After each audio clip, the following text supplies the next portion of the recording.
നമസ്കാരം, ഞാൻ Dinesh സുബർണിക.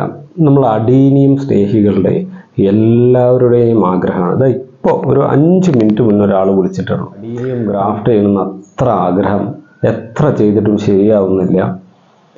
Grafting tape എന്ന് പറഞ്ഞിട്ട് ഓൺലൈനിൽ മേടിക്കും. കത്തി സാധാരണ ബ്ലേഡ് മേടിച്ചിട്ടാണ് ചെയ്യുക. പിന്നെ വീഡിയോ ഒക്കെ കണ്ടിട്ട് പലതും ചെയ്തു നോക്കി ഒന്നും പഠിക്കുന്നില്ല. നമുക്കിത് പ്രാക്ടീസിലൂടെയാണ് അതങ്ങനെ ശരിയായി വരിക. എന്താ അറിയോ, ഇപ്പം നമ്മൾ കത്തി കൊണ്ട് മുറിച്ച മുറിയിൽ അത് മുറി വരണം. രണ്ടാമത്തത്, മുറിച്ചെടുത്ത സയോണ് നമ്മൾ റൂട്ട് സ്റ്റോക്കിൻ്റെ മേലെ വെക്കുമ്പോൾ, ബട്ടൺ ഗ്രാഫ്റ്റ് അല്ലെങ്കിൽ കോയിൻ ഗ്രാഫ്റ്റ് എന്നൊക്കെ പറഞ്ഞ് വെക്കുമ്പോൾ അത് കൃത്യമായിട്ട് അവിടെ പ്രസ്സായിരിക്കണം. പിന്നെ എടുക്കുന്ന ടാപ്പ് പോലും ഹൈജീനിക് ആയിരിക്കണം.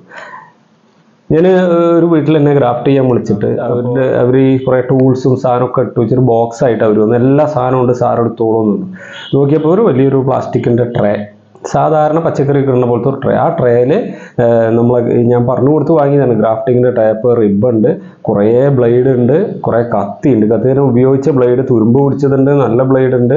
അതിൻ്റെ ഒപ്പം ടാപ്പ്, റിബൺ, കോട്ടനൊക്കെ ഓപ്പൺ ആക്കി ഹൈഡ്രജൻ പെറോക്സൈഡ് ഒരു ഇത് എടുത്തു കൊടുക്കും. അവർ പറഞ്ഞു ഗ്രാഫ്റ്റ് ചെയ്താൽ ഈ കത്തിയൊക്കെ അതിൽ തന്നെ ഇടും, ഒന്നും പിടിക്കില്ല. പിന്നെ ആ കത്തി ക്ലീൻ ചെയ്യും, വീണ്ടും ചെയ്യും.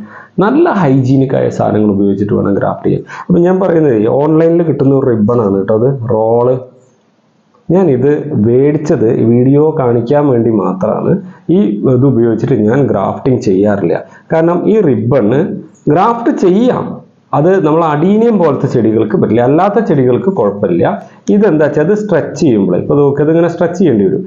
ഇത് സ്ട്രെച്ച് ചെയ്യുമ്പോൾ, സ്ട്രെച്ച് ചെയ്ത് കഴിഞ്ഞാൽ പെട്ടെന്ന് ഈ സാധനം ഒരു പ്രത്യേക ലെവലിൽ എത്തുമ്പോൾ പൊട്ടുന്നുണ്ട്. കുറച്ച് കട്ടി കൂടുതലാണ്. അത് നമുക്ക് ആ സ്ട്രെച്ച് ചെയ്യണ ബലം നമുക്ക് കയ്യുമ്പോൾ ആവുമ്പോഴേക്കും ഇത് പൊട്ടും. അതിന് പകരമായിട്ട് ഞാൻ ഇപ്പോൾ ഈ റോളല്ല ഞാൻ ഉപയോഗിക്കുന്നത് കേട്ടോ. അതിന് പകരം ഞങ്ങളിപ്പോൾ ഈ നഴ്സറി ആളുകൾ ഉപയോഗിക്കുന്നത്, തൃശ്ശൂരൊക്കെ കിട്ടും, അല്ലെങ്കിൽ കടകളിലൊക്കെ വാങ്ങുന്നുണ്ട്, സാധാരണ ഒരു തരം പ്ലാസ്റ്റിക് റിബൺ. അത് റിബൺ പോലെ മുറിച്ചെടുത്തിട്ട് ഇങ്ങനത്തെ പീസായിട്ട് കെട്ടാക്കിയിട്ട് കിട്ടും. ഇതിൻ്റെ ഒരു പ്രത്യേകത നോക്കുക, ഇത് നമ്മൾ എല്ലാം ഹൈജീനിക്കായിട്ട് പൊടി കയറാതെ ഒരു ബോക്സിലിട്ട് വൃത്തിയായിട്ട് ഒരു പേപ്പറിൽ ആദ്യം പൊതിയുക. പേപ്പറിൽ പൊതിഞ്ഞൊരു അല്ലെങ്കിൽ പ്ലാസ്റ്റിക് കവറിലിടുക. എന്നിട്ട് അത് സിപ്പ് ലോക്ക് ഇട്ട് എടുത്ത് ഈ സ്ട്രെച്ച് ഫിലിം, ഈ ഫിലിമിൻ്റെ ഇത് നോക്കുക കേട്ടോ.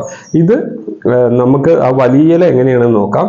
നമുക്ക് എത്ര നീളത്തിലും ആ ചെടിയുടെ സയോണിന് അല്ലെങ്കിൽ റൂട്ട് സ്റ്റോക്കിന് യാതൊരു കേടും വരാത്ത തരത്തിൽ എത്ര വേണമെങ്കിൽ സ്ട്രെച്ച് ചെയ്തെടുക്കാൻ പറ്റും.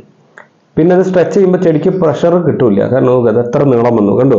ഇനി എത്ര നീളത്തിലേക്ക് ഇത് സ്ട്രെച്ച് ചെയ്തെടുക്കാൻ പറ്റും. ഇതാണ് പ്രൊഫഷണൽ ഗ്രാഫ്റ്റിങ്ങിന് ഉപയോഗിക്കുന്ന റിബൺ. ഇത് ഉപയോഗിച്ചാൽ നമുക്ക് സക്സസ് ആവും. കാരണം എന്താ പറയുക, നമ്മൾ ഈ സ്ട്രെച്ച് ചെയ്യുമ്പോൾ, അതായത് സയോണിൻ്റെ ഇതിൻ്റെ മേലെ വെച്ച് വലിക്കുമ്പോൾ ആ സയോണിന് പ്രഷർ താങ്ങാൻ പറ്റാതെ അതിൻ്റെ അടിഭാഗം ചതയും. അപ്പോഴാണത് ഫംഗസ് വന്ന് പോകുന്നത്. അതില്ലാതിരിക്കാൻ ഇങ്ങനത്തെ നല്ല ഗ്രാഫ്റ്റിംഗ് ടൈപ്പ് ഉപയോഗിക്കുക. കിട്ടാത്ത ആളുകളെ നമ്മളെ കോൺടാക്ട് ചെയ്തോളൂ കേട്ടോ. അപ്പോൾ ഗ്രാഫ്റ്റിംഗ് സക്സസ് ആവാൻ ആദ്യം ഹൈജീനിക് ആയിട്ടുള്ള സാധനങ്ങൾ ഉപയോഗിക്കുക. നമ്മളടക്കം കൈ വൃത്തിയായി കഴുകിയിട്ട് വേണം ചെയ്യാൻ. ഈ ഗ്രാഫ്റ്റിങ്ങിനെ കുറിച്ചുള്ള ഈ ചെറിയ വീഡിയോ ഇഷ്ടപ്പെട്ടിട്ടുണ്ടെങ്കിൽ നിങ്ങളെ സുഹൃത്തുക്കളുടെ അടുത്തേക്ക് ഇത് ഷെയർ ചെയ്യുക. നമ്മളെ ചാനൽ സബ്സ്ക്രൈബ് ചെയ്യാൻ പറയുക. കമൻറ്റുകൾ കൂടി രേഖപ്പെടുത്തുക. എന്തെങ്കിലും സംശയം ഉണ്ടെങ്കിൽ നിങ്ങൾക്ക് നേരിട്ട് വിളിക്കാവുന്നതാണ്. താങ്ക്